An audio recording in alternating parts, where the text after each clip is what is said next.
নমস্কার, মই রুহুল আমিন। আজকে এলআইসি নবজীবন শ্রী প্ল্যান নম্বর 911 সম্পর্কে আলোচনা করিম। এর আগের ভিডিওটাত 912 প্ল্যান নম্বর আলোচনা করা হয়েছে। 911 যেটা প্ল্যান আছে সেটা হল সিঙ্গেল প্রিমিয়াম প্ল্যান। এই প্ল্যানটা একটা উদাহরণ নিয়ে আলোচনা করব। তার আগতে ইয়ার কিছু বেসিক তথ্য জানি নেই। যেমন নাকি minimum age, maximum age, minimum maturity age, maximum maturity age, minimum policy term, maximum policy term, sum assurance, এগুলো আমরা জানি নেই। মিনিমাম এজ 30 দিন, অর্থাৎ 30 দিনের উপরে বাচ্চার ক্ষেত্ৰত এটা এই প্ল্যানটা নেওয়া যাবে। আর ম্যাক্সিমাম এজ দুইটা ভাগত ভাগ করা আছে, একটা হল 60 বছর আর একটা হল 40 বছর।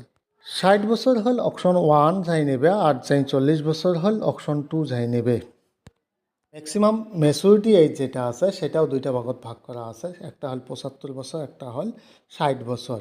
অপশন 1-এর ক্ষেত্ৰত 75 বছর, অপশন 2-র ক্ষেত্ৰত 60 বছর। মিনিমাম যেটা ম্যাচুরিটি এজ সেটা 18 বছর। আমরা অপশন 1 আর 2 অল্প পরে আলোচনা করব। আর মিনিমাম যেটা কি পলিসি টার্ম আছে সেটা হল 5 বছর, ম্যাক্সিমাম পলিসি টার্ম 20 বছর। সাম ইন্স্যুরেন্স ইয়ার হল যে মিনিমাম সাম ইন্স্যুরেন্স 1 লাখ টাকা, ম্যাক্সিমাম সাম ইন্স্যুরেন্স লিমিট নেই। অপশন দুইটা নির্ধারণ করছে সেটা হল ডেট কভারেজ উপরে। ডেট কভারেজ যেটা অপশন 1 আছে সেটা হল যে 1.25 times of the tabular single premium আর বেসিক সাম ইন্স্যুরেন্স।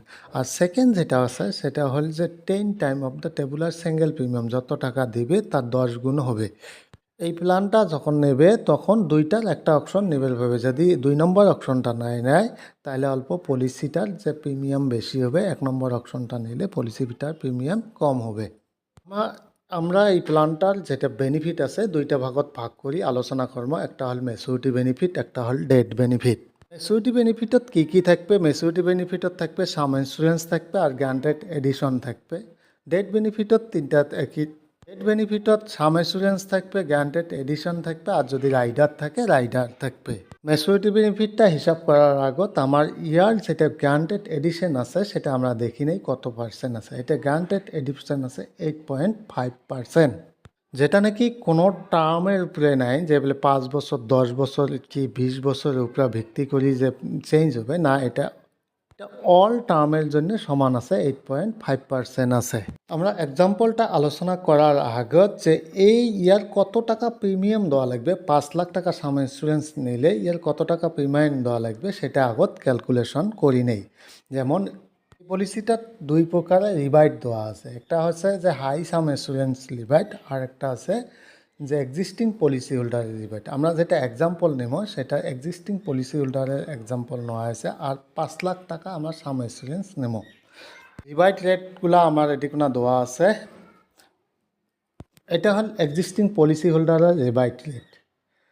5 থেকে 9 বছরের ভিতৰত নিলে 4.4%, এমন করে 20 এমন করে 10 থেকে 14, 15 থেকে 19, 20 বছরত আছে 0.7%।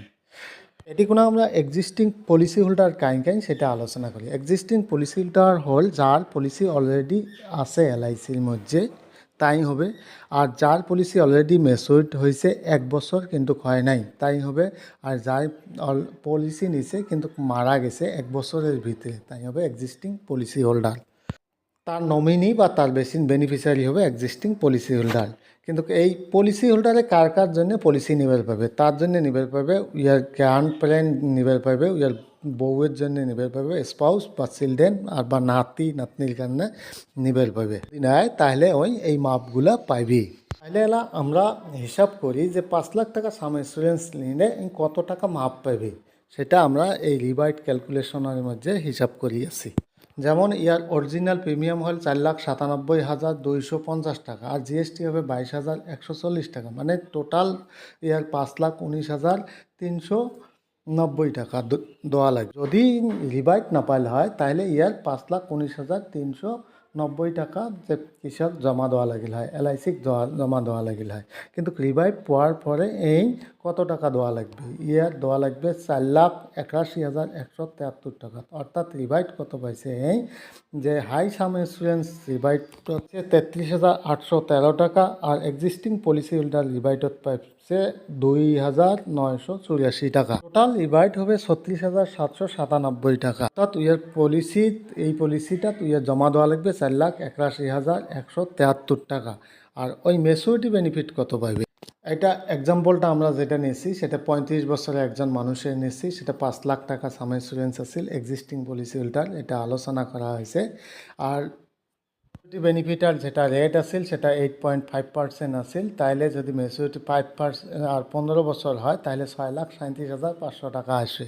15 বছর পরত যেটা রিভাইড কি পাবে সেটা হবে 11,37,500 টাকা পাবে। ওই পলিসি জমা দিছে যে 4,81,173 টাকা, ওইভাবে 11,37,500 টাকা। আমরা যেটা টেবুলার প্রিমিয়ামটা ধরছি এটা কিন্তু বয়স ওয়াইজে ভিন্ন ভিন্ন হয়, মানে সবার ক্ষেত্রে যে 4,97,000 হবে সেটা নয়, কিন্তু এটা 35 বছর বয়সের যেটা ধরা হয়েছে সেটা 4,97,000 টাকা হয়েছে।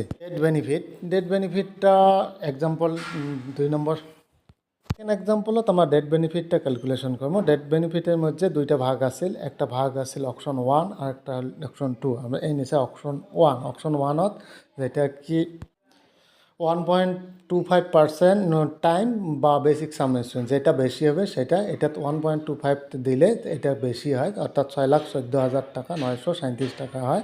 আর গ্যারান্টি এডিশন যেটা আছে 7 বছরে পাবে সেটা হল যে 2,97,500 টাকা, টোটাল 9,12,437 টাকা পাবে।